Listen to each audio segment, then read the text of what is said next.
Today, we're diving headfirst into a cosmic detective story, the hunt for some of the universe's most elusive ghosts. I mean, just think about it. What if the answer to one of the biggest questions in physics, what holds our galaxies together, isn't some new particle, but an ancient echo? A whisper from the dawn of time that we're only just now figuring out how to hear. So to even get started on a search like this, you have to listen. And I'm not talking about with microphones. We're talking about tuning into the very vibrations of reality itself. You see, anytime something really, really massive moves around in space, like two black holes spiraling into each other, they literally create these ripples, gravitational waves. They're kind of like the sound of space-time itself shaking. And these ripples travel across the entire universe, carrying clues about what made them. And this is how we listen in.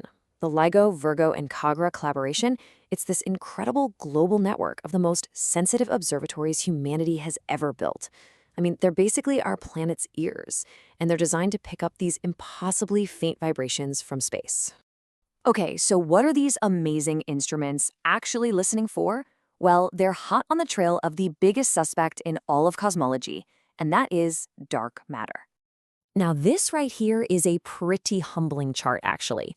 Everything you see, everything you know, stars, planets, us, that's only about 15% of all the stuff in the universe. The other 85%, it's a total mystery.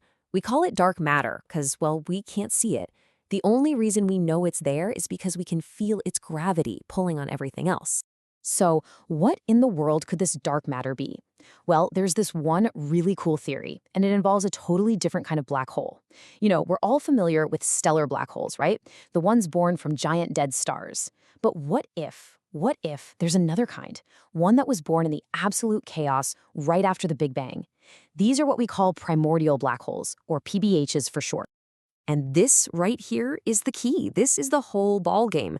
Unlike their giant cousins, PBHs could be tiny. I'm talking about some having only the mass of a planet, or maybe even less. And if we found a black hole smaller than our sun, that would be the smoking gun. Why? Well, because everything we know about stars tells us they just can't form black holes that small. It's impossible. So if we found one, it has to be something else, something primordial. Okay, so let's follow the logic. If these ancient, tiny black holes are the dark matter we're looking for, then they should be everywhere, all around us. And if they come in pairs, slowly orbiting each other, they'd be putting out a very, very specific gravitational wave signal. So the global team tuned their instruments, and the hunt was on. Now, the sound they were listening for is totally different from the loud, quick chirp we hear from massive black holes colliding. No, the signal from these little guys would be way fainter and much, much longer. Scientists have a name for it, a transient continuous wave.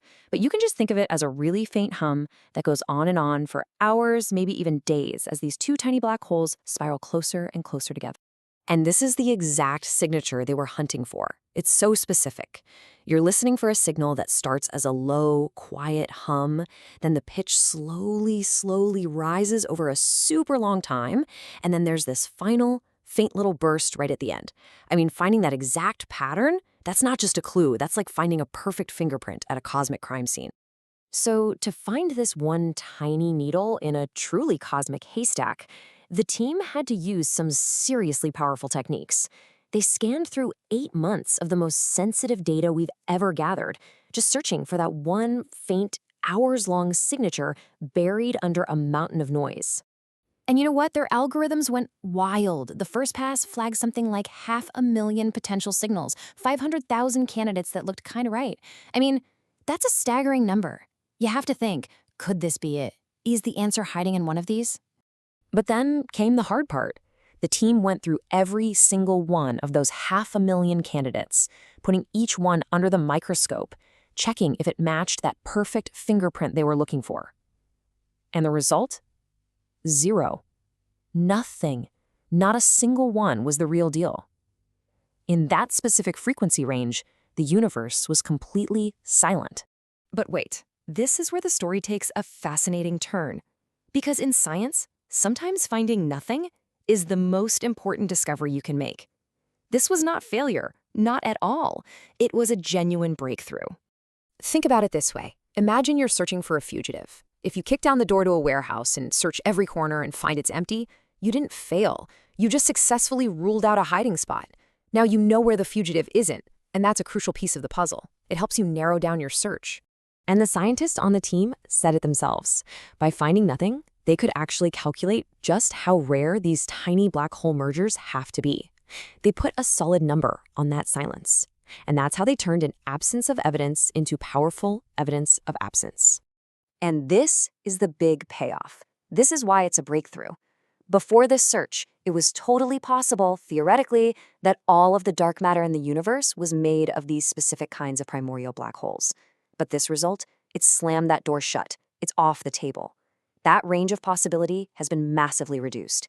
So we now know for sure that if dark matter is made of these things, they aren't hiding here. So this incredible search has crossed a prime suspect off the list in one of its most likely hiding spots.